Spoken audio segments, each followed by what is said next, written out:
Depois a nossa mensagem hoje é um poema. É um poema de um poeta indiano, Rabindranath Tagore. Ele conhece? Conhece mesmo? Rabindranath Tagore. Chama-se Quem Foi Que Fez?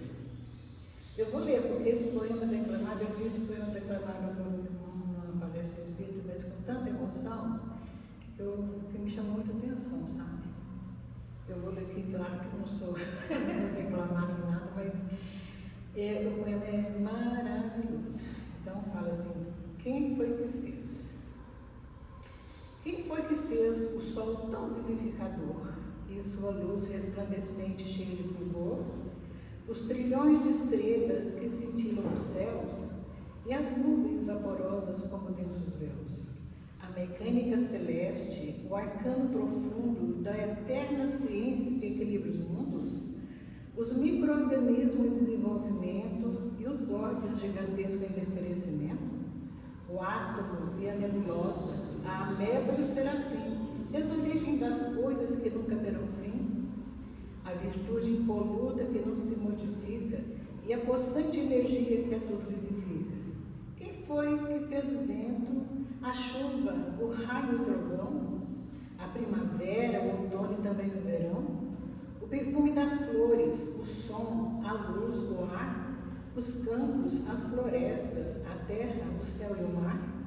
Quem foi que fez o infravermelho e ultravioleta e fez da lagarta surgir uma bela borboleta? O esperto gafanhoto e o formoso roxinol, surgindo a alvorada, os clarões da luz do sol? Quem foi que fez as feras bravas, os ternos passarinhos, a asa dos insetos e a beleza de um ninho? Deu agilidade incrível à pulga saltitante e fez o passo lerdo e tardo do elefante? Quem foi que fez o colibri com linda sutileza, sugando o mel das flores com tal delicadeza? O tatu escavando a cova em que se abriga e a fama inesgotável da minúscula formiga. O inquieto macaco, o fogoso corcel e a abelha trabalhando na construção do mel? Quem foi que fez a ostra, o golfinho, o tubarão, a baleia e a engenhosa aranha tecendo a sua teia? E o instinto de conservação como bússola infalível de orientação, guiando com acertos os irracionais, sem nunca transgredir as regras naturais? As maravilhas do reino mineral, o leito onde repousa o reino vegetal, os prodígios da animalidade e um elo mais acima, a nossa humanidade? E tantos outros reinos que nós desconhecemos, sistema de mundos que nem nos apercebemos? Os gênios tutelares, arcangelicais, imersos no segredo dos planos siderais? Que maravilha é esta que eu não posso descrever com todo o dramatismo que eu pudesse ter? Artista inimitável, sublime e ilimitável, me ponho de joelhos e contemplo abismado, e pergunto a mim mesma com estupefação: quem criou isso tudo com tanta perfeição, até o perdão? Quem dá sem pedir nada e paga sem dever nada, e a tudo movimenta sem nunca se mover, formando e transformando, criando e dirigindo, governando e agindo?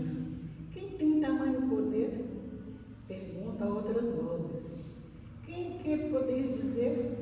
Eu vos peço, queridos irmãos, amigos meus, e as vozes me respondem: foi Deus, foi Deus, foi Deus. Lindo, né? Essa é a nossa prece de hoje. Agora, o que é Deus é com a nossa amiga aqui. Só. Obrigada. Mãe, pode andar, tá? Pode andar. Tá. Boa tarde a todos. Obrigada por terem vindo, né? Nesse friozinho, feriado.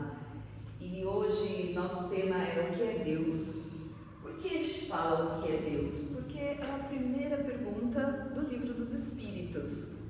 Então, eu quero começar a falar um pouquinho, antes de falar sobre a pergunta do Livro dos Espíritos, eu quero falar um pouquinho, bem rápido, sobre a história do Espiritismo. Por quê? eu acho que muitas pessoas não conhecem a história do Espiritismo, né?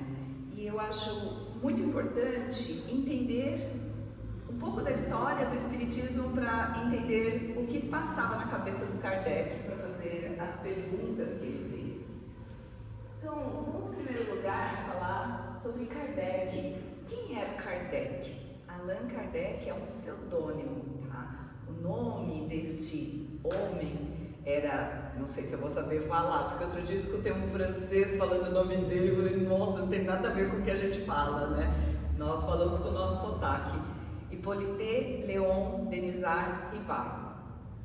Ele foi um discípulo de Pestalozzi. Pestalozzi foi um educador, um grande educador, que até hoje se inspiram em Pestalozzi na educação. Por exemplo, o termo jardim da infância foi cunhado pelo Pestalozzi. Pestalozzi falava que as crianças eram como flores nascendo, então precisava de um jardim para colocá-las, né? E Pestalozzi foi um ser maravilhoso. Quem tiver a oportunidade, leia um pouco sobre a vida dele. E ele foi então Kardec, ou Hippolyte, ele foi um discípulo de Pestalozzi. Ele se tornou um professor em muitas matérias, ele falava muitas línguas e ele era professor química, matemática, astronomia, física, fisiologia, retórica, anatomia comparada e também ele era gramático da língua francesa.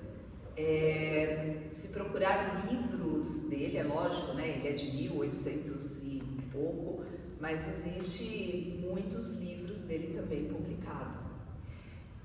Então, Kardec era um cientista. E ele tinha tanto amor à educação que ele chegou a ter alunos gratuitos dentro da casa dele. Ele e a esposa dele recebiam esses alunos, atendiam gratuitamente, porque a educação, se hoje não é tão simples, antigamente era muito mais difícil, né? Há 150 anos atrás, sei lá, era muito mais difícil. Então eles tinham até uma vida modesta, mas era dedicada às pessoas, ele e a esposa dele, Amélie, acho que é, né? Amélie, é. Bom, e aí como que o Kardec ficou sabendo, como que ele teve contato com os fenômenos espíritas? Começou a acontecer na França um fenômeno chamado mesas girantes. O que seria isso? Bom, os jovens sempre quiseram ter as coisas da juventude, né? Então hoje tem jovem que gosta de funk, né? Tem jovem que gosta de rock, e naquele tempo eram os saraus. Os jovens se reuniam para tocar música, declamar poema. Isso parece tão comportado hoje em dia, né? Mas era meio transgressor, como os jovens gostam de ser, né? E aí começou a acontecer dentro desses encontros dos jovens uma coisa chamada mesas girantes. Eles perceberam, usava-se muito aquelas mesas redondas, e aí eles começaram a perceber que podia fazer pergunta para as mesas e elas respondiam. Como assim?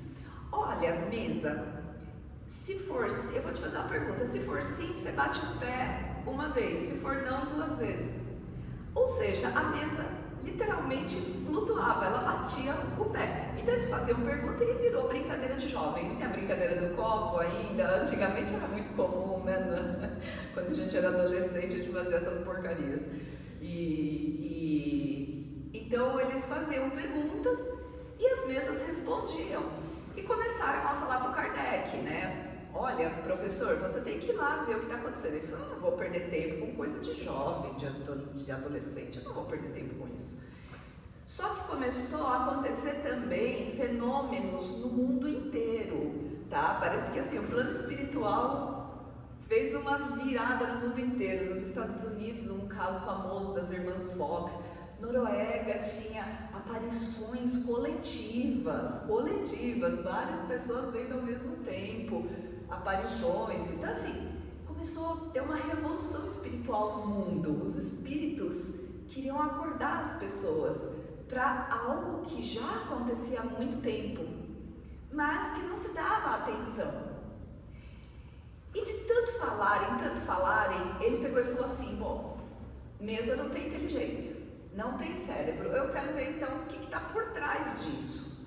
Como ele era um pesquisador, ele foi lá ver e ficou fascinado, falou, opa, tem alguma coisa por trás disso, o que é? Aí o pessoal falou, espírito, ele, mas o que é o espírito? Né? Então começou todo o buscar o conhecimento daqueles fenômenos. E aí ele descobriu que existiam pessoas que recebiam mensagens dos mortos. Espíritos é o quê? Pessoas que já morreram, são os mortos. Não existia o termo médium, tá? Tudo isso foi cunhado pelo Kardec.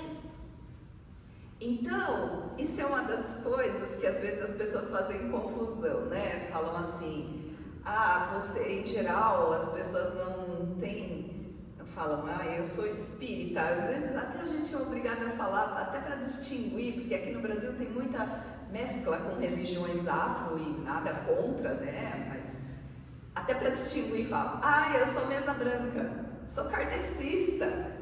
Não existe kardecista, nós falamos apenas para tirar um pouco a confusão, para saber, né, a diferença às vezes entre umbandista ou outras religiões afro. Mas o termo é espírita, que é um termo que foi cunhado pelo Kardec, assim como ele colocou médium. O que é médium? Ele disse, olha, esta pessoa é um intermediário entre o ser que está do lado de lá e nós. Essa pessoa consegue escutar o ser que está lá. Então ele é um intermediário, é um tradutor, né? Ele é um médium, ele faz a mediação da conversa. Então o termo vem daí também, de Kardec, né? Então Kardec começou a trabalhar alguns termos. Só que assim, o Kardec ele não era um médium de psicografia, ele não recebia mensagens. Vocês sabiam disso? Sabiam? Kardec não tinha esse tipo de dom. Mas ele ficou sabendo de médiums espalhados aí pelo planeta. Olha, na Alemanha tem, ele era da França, né? Ele é francês. Na Alemanha tem, na Inglaterra tem, nos Estados Unidos tem, não sei onde tem. Começou a saber que tinha esses médiums. E ele entrou em contato com esses médiums e falou, se eu fizer perguntas para vocês, vocês podem fazer perguntas para os espíritos e mandar as respostas para mim?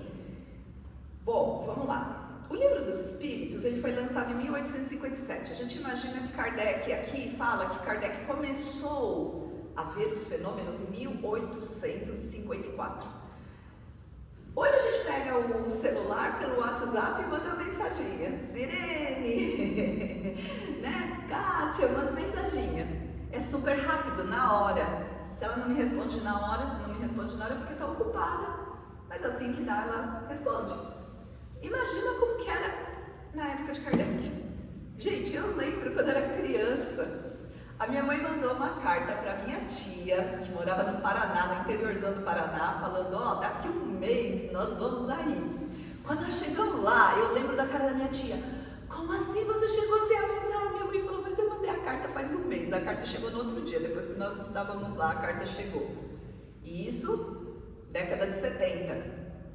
Agora vocês imaginem 1854, como era a comunicação? Era meses, às vezes, precisava vir em navio e não sei o que, era uma dificuldade. Com certeza, o médium da Alemanha não se contaminava pelo da Inglaterra, nem sabia. Então, o que o Kardec fazia? Ele mandava as mesmas perguntas para os médiums e ele pegava as respostas e compilava. Ele fez muitas perguntas. O Livro dos Espíritos tem 1019 perguntas, mas ele fez muito mais do que isso. Só que, se não batesse a resposta, ele não colocava. Tinha que bater a resposta. A da Alemanha, a da Inglaterra, a da Irlanda tinha que bater. Então, imagina o trabalho desse homem, só uma mente muito iluminada para fazer isso. Parece simples, mas imagina, né? Ainda a luz de vela e tudo, a dificuldade. E assim começou o Espiritismo. E Kardec achou por bem começar com a primeira pergunta mais óbvia. O que é Deus? Mas olha o que ele pergunta. O que é Deus? Alguém já parou para perguntar o que é Deus ou a gente fala quem é Deus? O mais normal é quem, não é? Na igreja do catecismo era quem é Deus. Quem é Deus?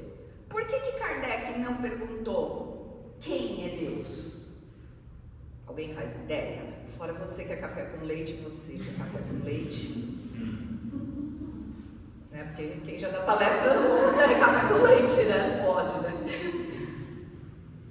Porque vocês concordam que quando eu pergunto quem é a Kátia, eu estou personificando uma pessoa. Mas quando eu falo o que é tal coisa, eu não estou dando personagem para isso. Aquele ser sentado no trono, olhando para a gente julgando, é muito estranho. Então, quando eu não personifico, eu pergunto o que é Deus, eu não estou dizendo que ele é eu não estou igualando a divindade conosco. É claro isso para vocês? É claro para entender isso? Porque muitas vezes algumas religiões colocam Deus, a divindade, como se fosse nós. Um Deus com raiva, um Deus bravo. Nossa, que medo, né? E aí ele pergunta o que é Deus. E olha a resposta que ele teve dos espíritos. Lembrando, tá? As respostas foram as mesmas. Deus é a inteligência suprema, causa primária de todas as coisas. Tudo começou com Deus. Essa resposta satisfaz? É difícil pra gente, né? A gente fala, tá, legal, é grande, é supremo, é causa primária. E sim, Deus é a causa primária. Porque se Deus não fosse a causa primária, existiria um outro Deus por trás. Então eu estou falando de Deus, da força maior, da causa primária. A segunda pergunta parece até estranha, mas a terceira pergunta vai fazer entender a segunda. A segunda pergunta ele fala: o que devemos entender por infinito? Nossa, primeiro ele perguntou o que é Deus, daí ele fala: o que devemos entender por infinito? Aquilo que não tem nem começo, nem fim. Desconhecido. Todo desconhecido é infinito. Meu Deus, está piorando o negócio. Terceira pergunta: poderíamos dizer que Deus é o infinito? Qual é a definição que deram para o infinito? Aquilo que não tem nem começo nem fim, um desconhecido. O desconhecido é o infinito. Poderíamos dizer que Deus é o infinito? Resposta dos espíritos: definição incompleta, pobreza de linguagem dos homens, insuficiente para definir as coisas que estão além da inteligência de vocês. Por que ele fala pobreza de linguagem? Vamos lá.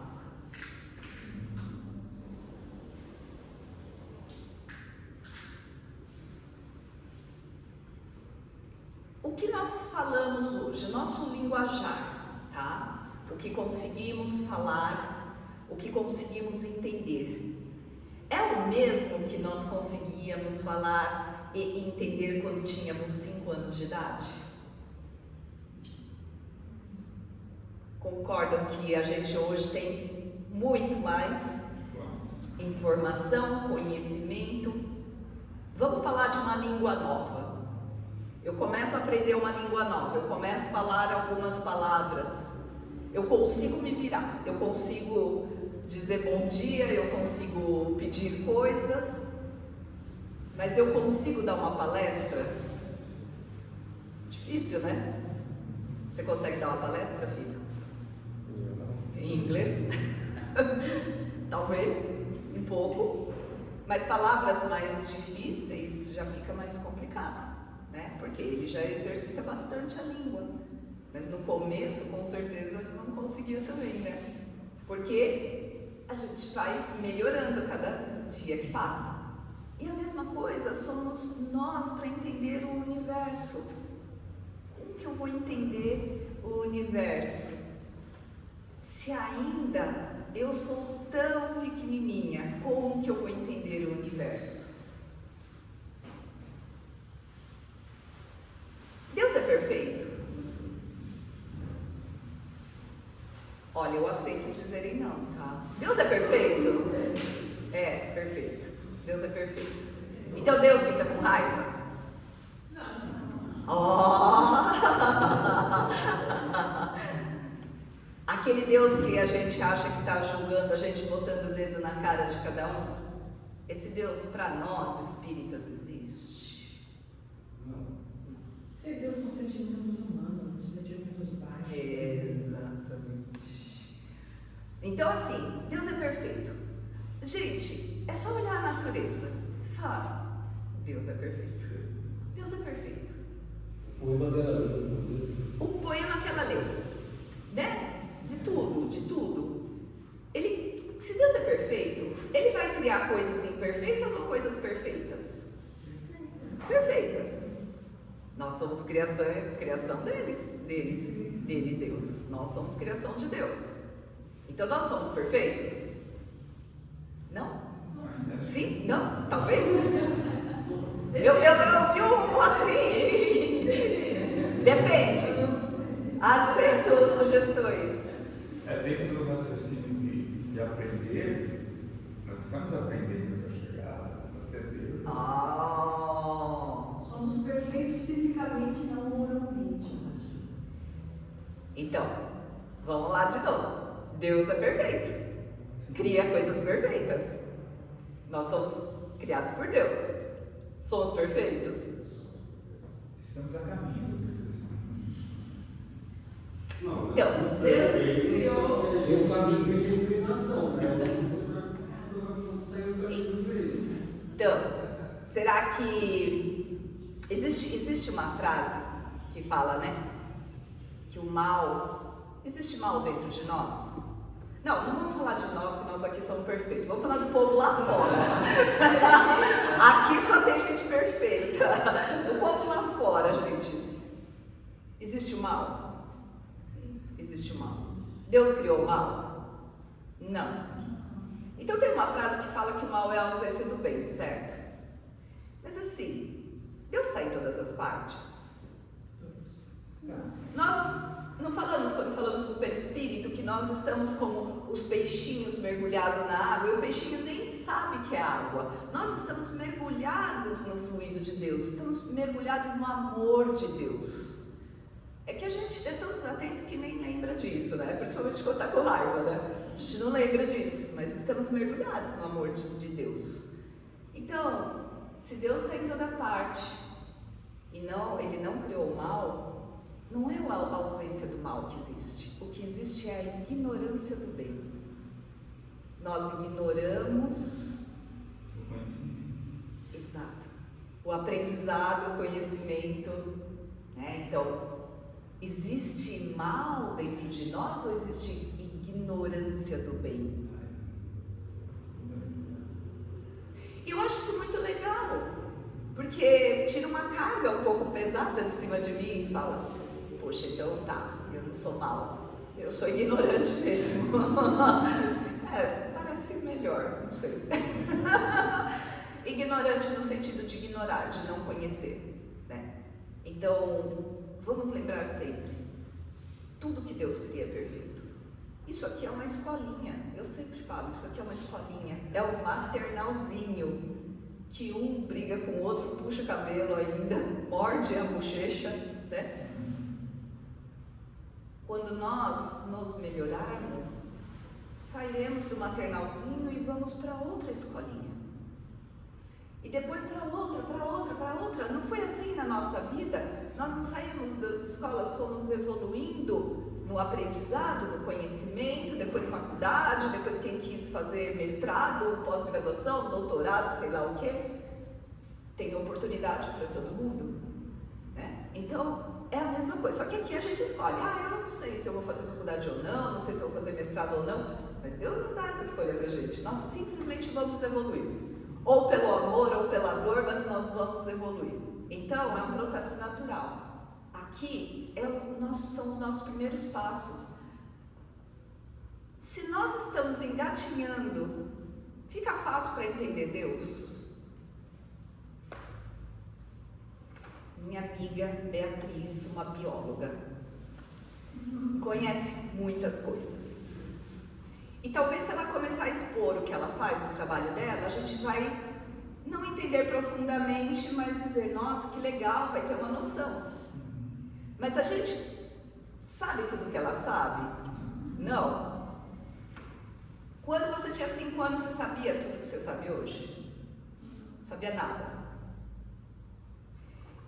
Então, ela não tinha capacidade de aprender? Tanto tem que aprendeu. E é uma mega profissional. Aprendeu. E assim também é conosco. Nós também estamos evoluindo aos trancos e barrancos, não importa. Mas nós estamos evoluindo, até porque Deus não nos deixa ficar parados. Pode ver, quando está bem tranquila a vida, bem sossegada, pode ver que vai vir alguma coisa. Vai vir alguma coisa. Deus vai falar, tá tranquilo aí, né? Tá na hora de uma lição nova. Já está pronta para aprender uma lição nova.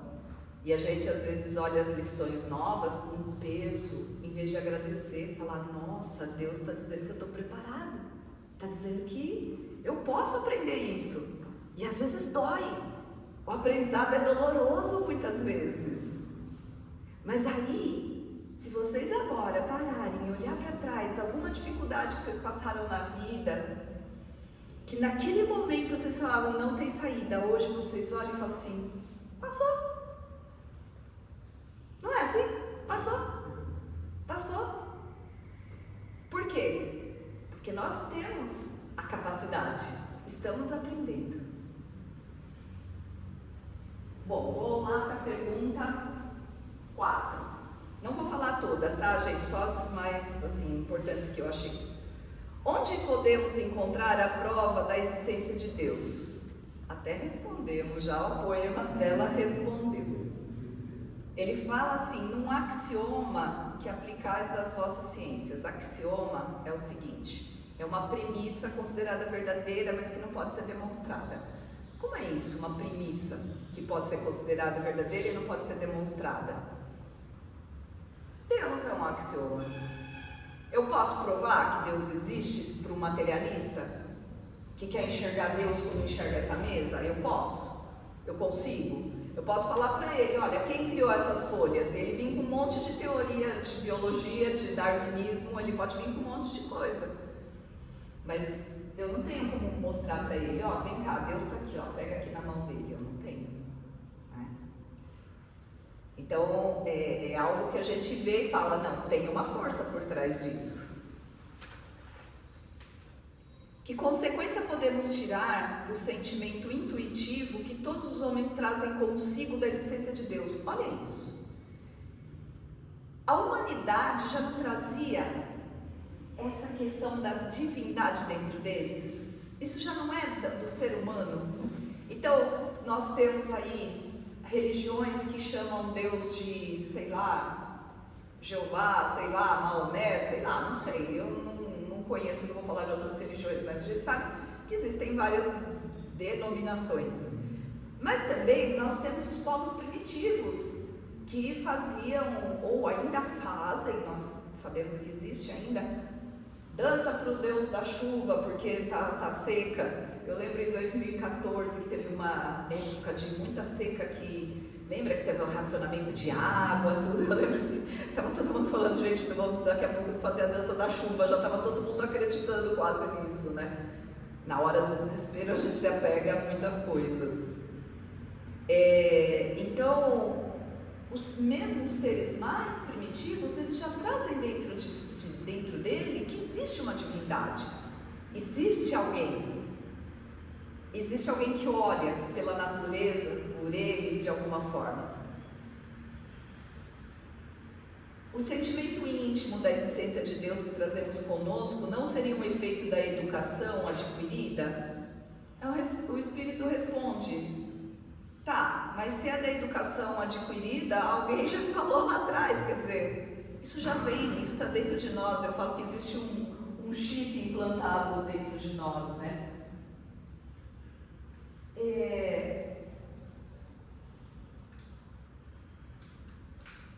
Quando nós, fazer só uma parte aqui, quando nós deixamos de acreditar em nós mesmos, eu sei que nunca aconteceu isso com ninguém aqui dentro, tá? Ninguém nunca achou que estava derrotado, que não ia conseguir ir para frente.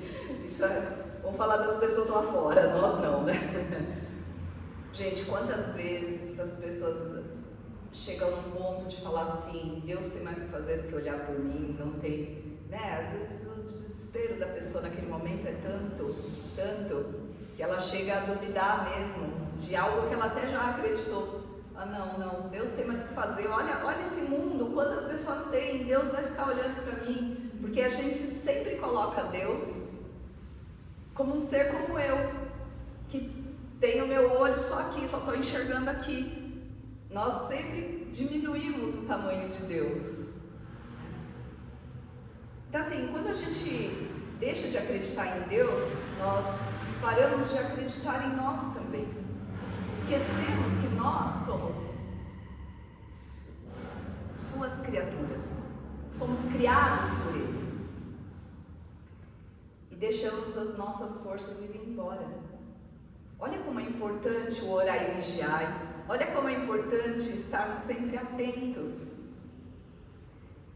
Prestar atenção que Deus nos criou, que nós somos seus filhos, né?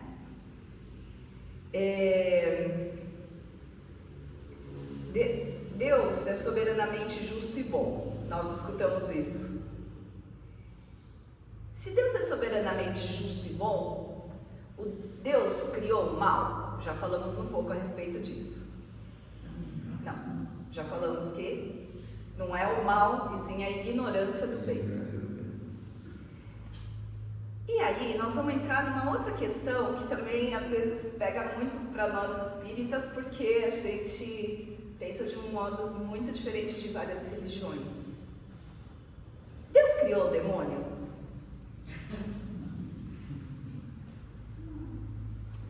Sim.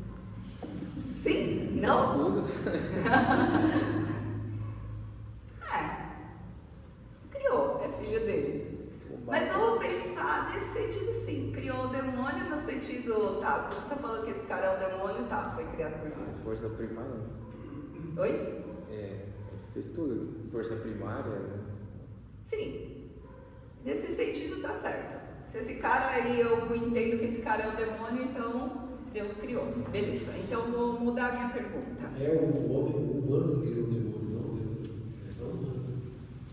O demônio que muitas religiões colocam é um demônio que está sempre brigando com Deus, né? Tipo o desenho do Donald que eu sempre falo, né? Tem o anjinho e o capetinha, né? É um demônio que está sempre brigando com Deus, não é assim? Lúcifer, o chofer da luz, quem carrega a luz. Como que Deus pode criar uma força para ficar brigando com ele? Parece meio estranho. Esse é um ponto de conflito dos espíritas com várias religiões, porque as religiões acreditam. Não, olha, o demônio está ali, né? Como se estivesse ali brigando direto, Deus teve que perder tempo com isso, né? Mas voltamos naquela questão.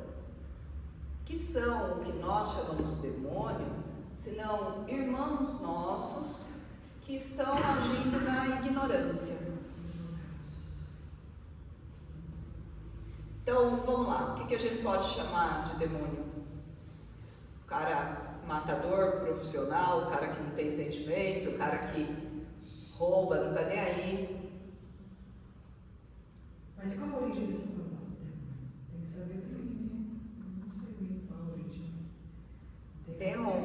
Eu acho que Sócrates, acho que era que falava, né, que ele conversava com Demon, que era Daimon, né, que eram uns espíritos que conversavam. Não necessariamente era mal, né, Mas como as pessoas têm muito aquele problema com conversar com espíritos, né? Quanta gente foi para Joana d'Arc, que eu diga, quanta gente foi para a fogueira porque era médium, né?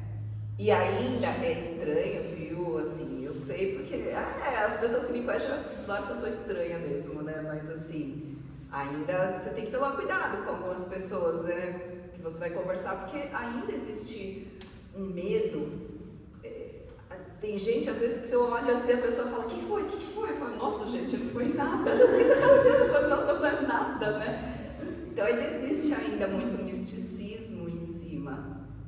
Mas esse demônio que fica brigando com Deus, isso é irracional para nós espíritas, porque Deus está acima de tudo. Este ser é simplesmente um ser que ainda ignora o bem. E quando nós falamos isso, nós sempre colocamos em terceira pessoa, mas será que esse ser já não fomos nós? Tudo bem, hoje não somos, tá? Mas será que esse ser que mata, rouba, não tem sentimento nenhum, também já não fomos nós um dia, em alguma existência? Pode ser que sim, pode ser que não. E aí o cuidado de ficar apontando para os outros, porque quem fomos nós no passado? Nem sabemos, né? Nem sabemos, graças a Deus. Não lembramos, né? É uma bênção. Então, eu vou entrar numa parte aí de céu e inferno. Falamos sobre isso. Inferno existe? O céu, paraíso de anjinhos, de arpinha, existe? Não, claro que não. E o inferno? Do foguinho lá, espetando, existe? No sentido literal, não. No sentido literal, não. E se eu falar que existe? Espírita fala do umbral também, né? Espírita fala do umbral. Como que é que os católicos falam, gente? Purgatório. Umbral, né? Existe. Mas existe num lugar físico? Deus fez assim. Bom, aqui é o planeta Terra, aqui é Marte, aqui é o inferno, aqui é o paraíso. Será que é assim? Onde que está? O inferno existe sim. Aqui. Fica muito bravo, fica com muita raiva, você vai descobrir rapidinho onde existe o inferno. Aquela briga mental que você sempre fala comigo, né? Que eu falei. Você está assim, de repente, do nada, você lembra de uma discussão que você teve com não sei quem há 15 anos atrás, você fala, nossa, por que eu não falei isso? Eu devia ter isso aqui. Volta tudo de novo. Volta tudo de novo. O que acontece com a energia? Na hora. Puf, a vibração cai. A energia cai. Então, céu, inferno, purgatório, umbral. O André Luiz ficou quanto tempo no umbral, que ele fala no livro Nosso Lar? 7, 8 anos. 7, 8 anos. Esse umbral físico, lugar, local, existia? Pode. A minha opinião de umbral é assim. Umbral é uma porta, por exemplo, tem um umbral ali. Você estacionou naquele umbral ali, você não vai ter condição de ir para frente, para melhorar, nem nada, sem pedir ajuda, e nem tampouco voltar onde você está. Então, mas é um lugar físico, Não, feito não, por Deus? Não, para mim não é lugar físico, é uma condição mental. É mental. Lembra? Se eu estiver com depressão, significa Que é um inferno melhor que esse? Passa por um momento de angústia, perde a fé em você. Perde a fé em você. Quer mais que isso? Então, o André Luiz fala do umbral. Mas esse umbral, a gente sabe, nós espíritas, não é um lugar físico. Ele fala, ai, tinha gente rindo de mim, tinha não sei o quê. Ele pedia ajuda, ele fala que até pedia ajuda.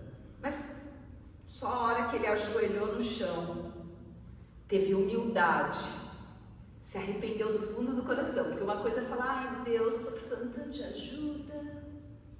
Outra coisa é você falar, meu, pisei na bola, preciso de você, Pai, preciso, né? A hora que ele fez isso, foi a hora que ele recebeu ajuda. E viu a mãe dele. E ele disse para a mãe, Por que você demorou tanto para me socorrer? Ela falou, como assim? Eu vim aqui direto, você que não me via.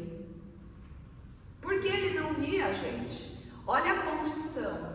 Quando você está muito nervosa, você está muito envolvida com o problema, você está muito ali, parece que só tem aquele problema, não existe mais nada. Qualquer coisa que falarem para você consola? Não, porque você está querendo viver aquele problema, você está querendo... Aí de novo, orar e vigiar. Arruma a vibração, porque o céu, o inferno, o umbral está aqui dentro de nós. E André Luiz conseguiu sair, né? Foi lá para o nosso lar, ele foi privilegiado, porque, gente, tem colônia de tudo quanto é jeito, o nosso lar é um privilégio. Foi lá, trabalhou, se melhorou, pedia para voltar para a casa dele, pedia, e todo mundo, não, olha, veja bem, né? E assim, a gente aprende com os livros, né? Quando um mentor chega e fala assim, olha, melhor esperar, não procura porque vai vir um chumbo grosso. Bom, ele insistiu, por fim, quando ele estava melhor, ele entendeu que tinha que esperar melhorar, ele quis voltar para a casa dele, ele queria voltar para a casa dele, ele pedia muito. Quando ele entendeu com humildade que tinha que esperar, esperou e foi. Quando ele chegou lá na casa, que ele tinha certeza que a esposa linda, maravilhosa, estava lá chorando por ele ainda, encontra quem? A esposa casada, né? O marido lá, os filhos já nem lembravam dele, não tinha uma foto dele dentro de casa, o marido dela muito mal lá na cama, doente. O que aconteceu com o André Luiz naquela hora? Puf! Voltou para o umbral. O cara já conhecia como sair, já conhecia nosso lar e as lições, e voltou para o umbral. Por quê? Egoísmo? Como assim a minha mulher casou com outro? Como assim meus filhos nem lembram mais de mim? Voltou para o umbral, falou, peraí, o que eu estou fazendo? Orou, respirou, levantou a cabeça, saiu do umbral, voltou lá para casa, pediu ajuda, ajudou a curar o marido da esposa e entendeu que ali não era mais o lugar dele, que a família tinha que seguir. Voltou para o nosso lar e foi trabalhar. Deixou em paz quem ele amava e foi trabalhar.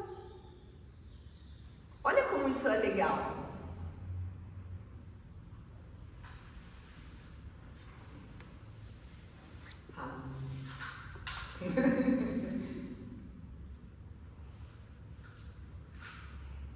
Vamos falar agora. Deixa eu ver o que eu coloquei aqui. Eu coloquei algumas coisas. Ah, sim, vamos falar da perfeição de Deus. Uma coisa legal que eu vi, inclusive uma palestra espírita, um palestrante falando, né? Que o planeta tem uma inclinação de 23 graus. Falei, nossa, né? Nem sabia disso, né? E diz que essa inclinação é a perfeita para ter as 4 estações. Aí quem fala que a primavera é ótima, estamos na primavera. Primavera é isso. Ai, que coisa horrível eu sou nesse tempo. Não. Olha a perfeição de Deus. Sabe por que na primavera venta, garoa e fica um pouco frio? Pode ver, não é tão frio, não é quente, não é tão frio. Por quê? Porque a primavera é a época dos pólens das plantas serem arrancados pelo vento, jogado na terra, e a terra tem que estar levemente úmida. Olha a perfeição de Deus. A gente pode até não gostar, mas é perfeito, é a vida. Então essa inclinação de 23 graus é o que faz ter as 4 estações, porque se não tivesse as 4 estações, o planeta ou seria quente demais ou seria um planeta de gelo. Então uma coisa vai puxando a outra. Ele inclusive falou um negócio muito interessante, né? Como que se explica animais que não conheceram a geração passada e repetem o que a geração fazia? Tartaruguinha. Tartaruga vai lá, põe o ovo e tchum, some. Tartaruguinha já sai para a água e faz a mesma rota, o mesmo caminho que os pais. Aí ele fala da Vespa, né? Porque a Vespa, assim que ela é casada, ela morre, né? E ela já sabe disso. Ela já sabe. O que ela faz? Ela pega um gafanhoto, ela insere um veneno no gafanhoto, que diz que assim, os cientistas já tentaram inserir aquela quantidade certa e não conseguem. E deixa o gafanhoto letárgico. Ele não está morto. E coloca dentro dele os ovos. E aí ela morre. A Vespa já morre. E diz que as vespinhas já vão comendo o gafanhoto ali, porque não pode estar morto. Se estiver morto, não serve de alimento. Tem que estar vivo. Então ele fica em estado letárgico o tempo suficiente para as vespinhas saírem. Como pode uma coisa dessas? Né? Você que lida com biologia deve ver coisas incríveis. Então assim, a perfeição de Deus, olha como é, muito além do que a gente imagina, né? As células, gente, a divisão celular é uma coisa fantástica. Bom, vamos falar agora sobre atributos da divindade. O homem, ele pode compreender a natureza íntima de Deus? Por que não? Não temos sentido. Não temos sentido. Mas teremos. Futuramente. E aí ele pergunta: será um dia permitido ao homem compreender o mistério da divindade? Quando o seu espírito não estiver mais obscurecido pela matéria. Lembra da aula de perispírito? Conforme nós vamos evoluindo. Pela sua perfeição, tiver se aproximado dela, então verá e compreenderá. Aqui nós vamos falar uma parte, já estou chegando no fim, mas acho que dá tempo de falar. Nós vamos falar de uma parte que eu estava falando sobre a história do Espiritismo.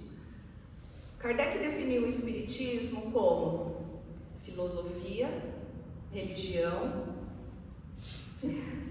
Olha, eu perdendo aqui. Filosofia, religião. Ciência. Filosofia, religião e ciência. Filosofia, religião e ciência. Então, é uma tríade, tá? A ciência, porque assim, o próprio Kardec fala: se o que eu escrevi aqui, um dia a ciência provar o contrário, fique com a ciência. Até hoje. Já vai para 200 anos, ninguém conseguiu provar o contrário.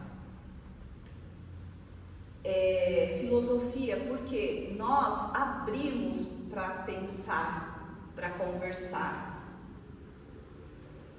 E religião, porque religião, o que significa a palavra religião? Aquilo que religa. Religa quem? Nós com o Pai, nós com Deus. Isso é a religião, tá?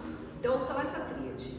Nós com Deus, filosofia, que é pensar a vida, e a ciência, que é o que a gente está vendo, né?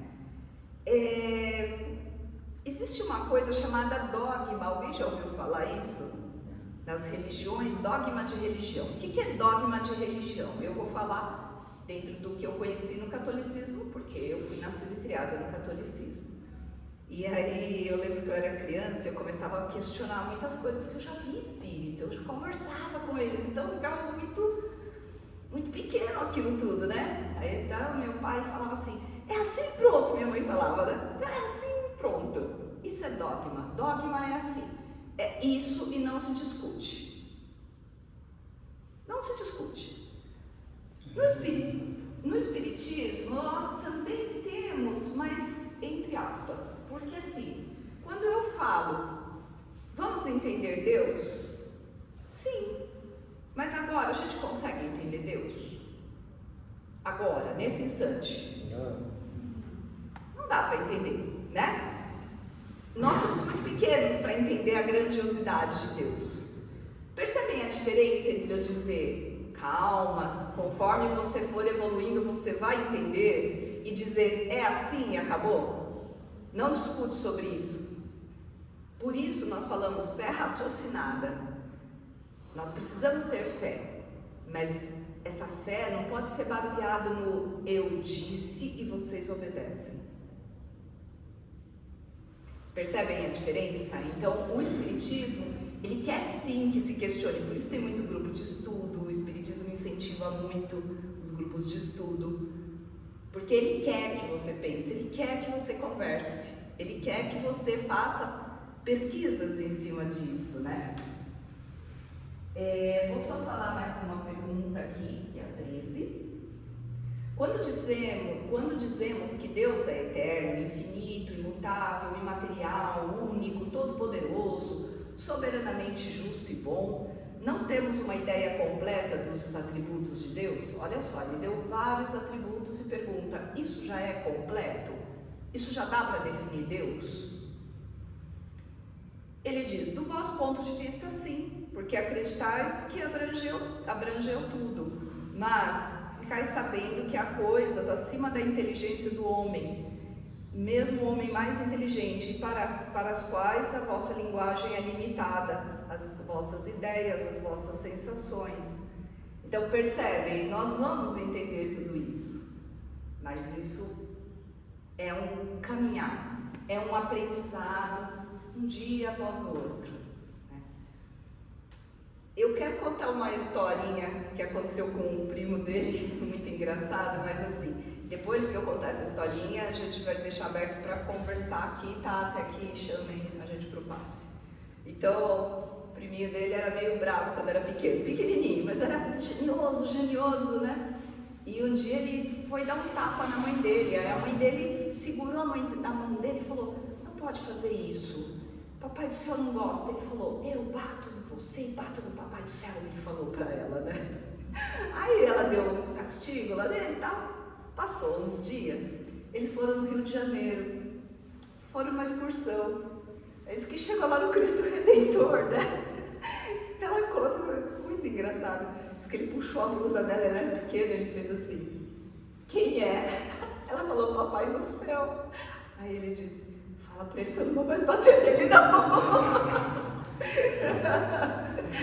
Coisas de criança, né? Mas às vezes a gente sem querer se pega fazendo algumas coisas assim, ou ouvindo de alguém, principalmente quando a pessoa está em desespero, né? Falando assim, não, olha, que Deus não fique chateado comigo, mas veja bem, né?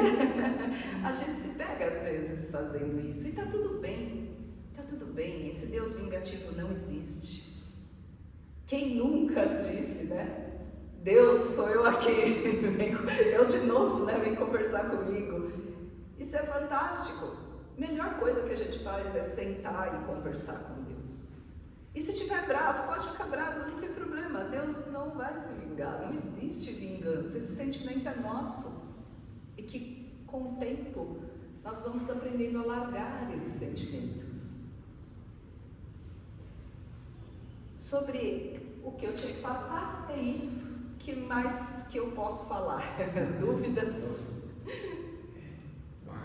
Eu só queria fazer uma colocação sobre o que ele falou no começo, que você deu a definição de Deus e perguntou da existência do ele disse é primitivo. Eu partilho da opinião dele, é primitivo para mim. Existe, porque só não tem referência de um do outro. Eu estou falando tipo técnicas, a questão da referência do que é errado, vamos falar assim, o que é errado e o que é certo. Eu pensando errado ou pensando certo, só quem pode se conduzir sou eu tenho que estar no caminho de acertar, né?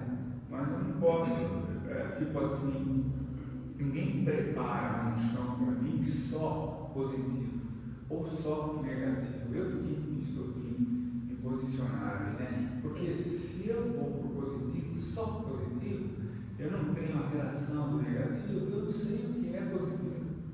Eu não sei o que é esse bom. positivo e negativo também é muito relativo, né? Porque é muito o nosso momento, né? Bom, agora eu vou contar uma historinha então que não estava no esquema, mas que eu acho que vem muito. Esse primitivo também é o seguinte: se eu estou em aprendizado, é primitivo mesmo, vai começar junto comigo, né? Tem uma história, eu já vi essa história contada de várias formas, mas eu li com Emmanuel e vou falar do jeito que eu li com Emmanuel, que é sempre os chineses, o sábio chinês, não sei o que, né? Então diz que um um homem chinês, queria muito ter filho, mas ele nem era casado, então ele se casou e tinha muita vontade de ter filho, muita vontade de ter filho. E a mulher não engravidava, e ele falava, que triste eu sou, né? Não consigo ter filho, não consigo ter filho. Então a mulher engravidou e ele disse, que feliz que eu sou, né? Vou ter filho. E aí nasceu um menino e ele era muito feliz, eu sou muito feliz, eu tenho um filho, era tudo que eu queria. E esse menino foi crescendo. E um dia ele disse para o menino, ainda criança, filho, o que você mais quer que o seu pai lhe dê? Porque eu sou muito feliz por ter você. E o filho disse, eu quero um cavalo. E ele disse, mas eu sou pobre, eu não posso comprar um cavalo. Que triste eu sou muito triste, porque eu não posso dar um cavalo para o meu filho. E ele começou a juntar dinheiro, e ele foi levando anos juntando dinheiro naquela pobreza dele. E quando o filho ficou maior de idade, ele deu de presente para o filho um cavalo. E ele dizia, que feliz que eu sou. E via o filho no cavalo, para lá e para cá no campo. E ele dizia, eu sou muito feliz, eu sou muito feliz. E o filho foi jogado pelo cavalo no chão e quebrou os 2 braços e as 2 pernas. Eu sou muito infeliz, o cavalo derrubou meu filho, machucou todo meu filho agora está acamado, eu sou muito infeliz. Só que veio a guerra naquela semana e todos os jovens daquela idade foram convocados, menos o filho dele que estava com os braços e as pernas quebradas, e ele disse, como eu sou feliz que meu filho está na cama.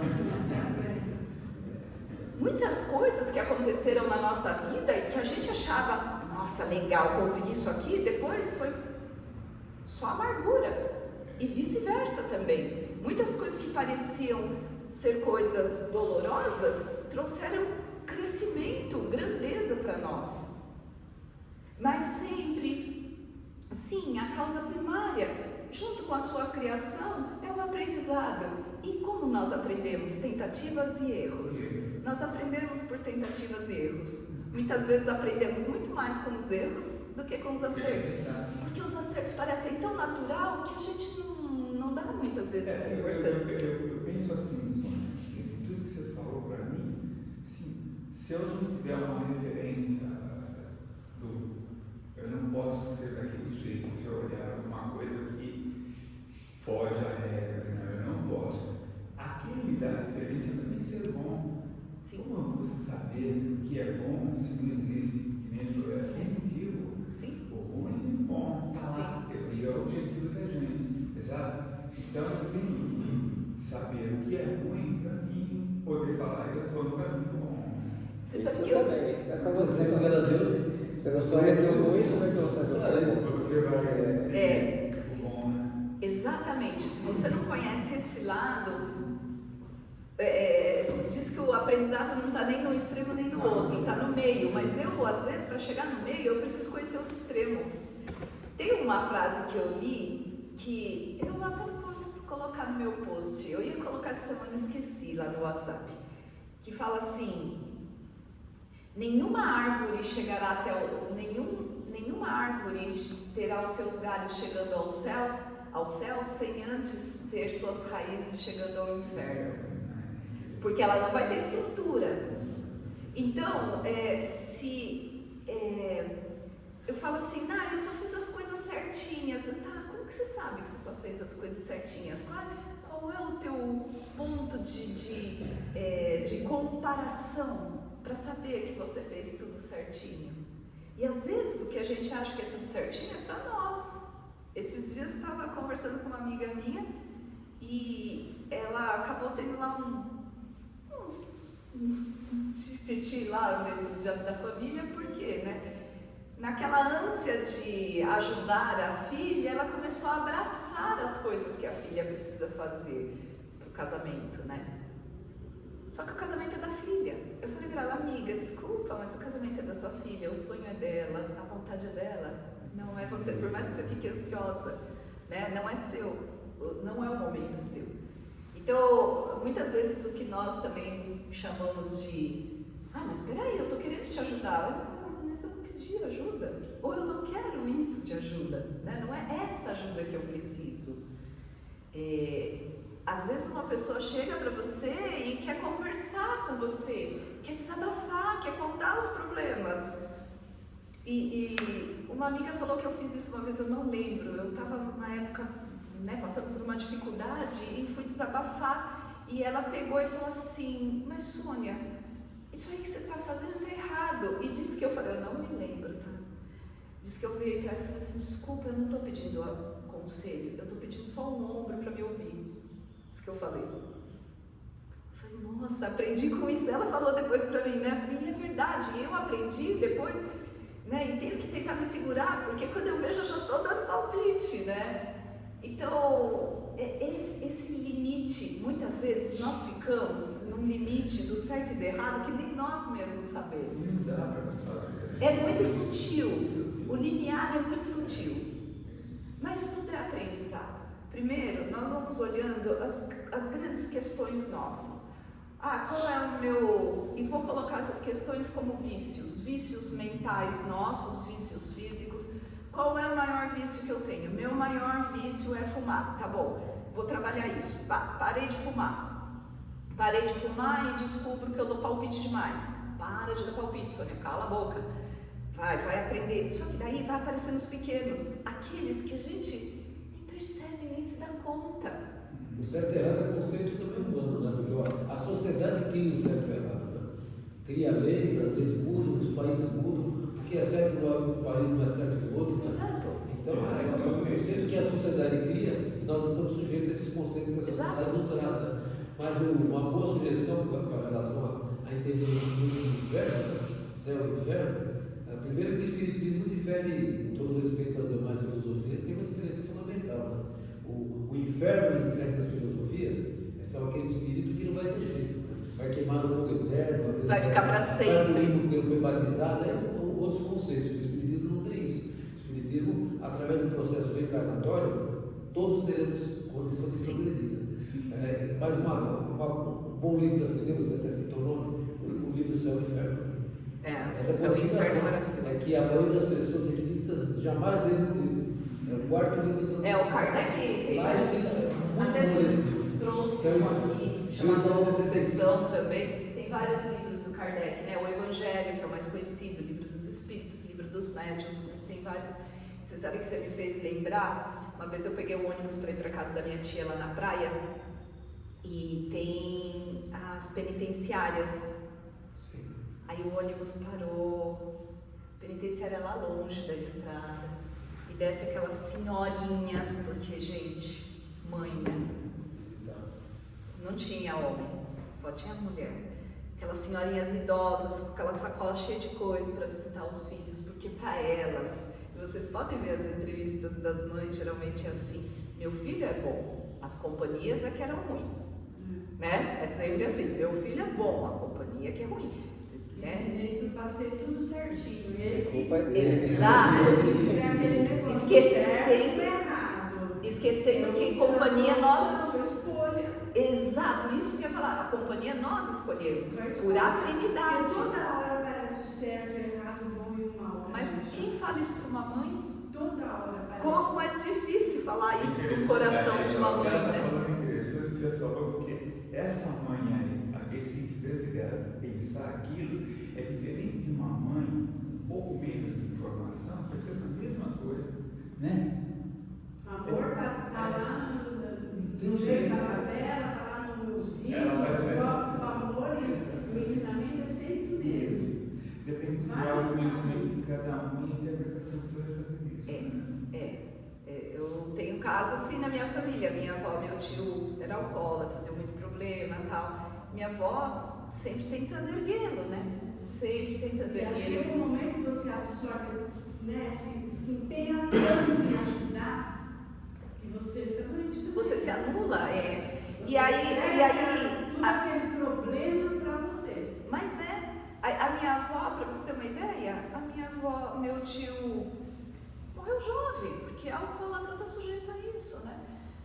Meu tio morreu no mês, minha avó um mês depois. Não suportou a dor. Então, vamos lá, gente. Se nós que somos imperfeitos fazemos o que podemos para os nossos filhos, por que Deus vai... não gostei desse. Tem uma frase que alguns evangélicos usam, que é... Vamos ver se eu lembro.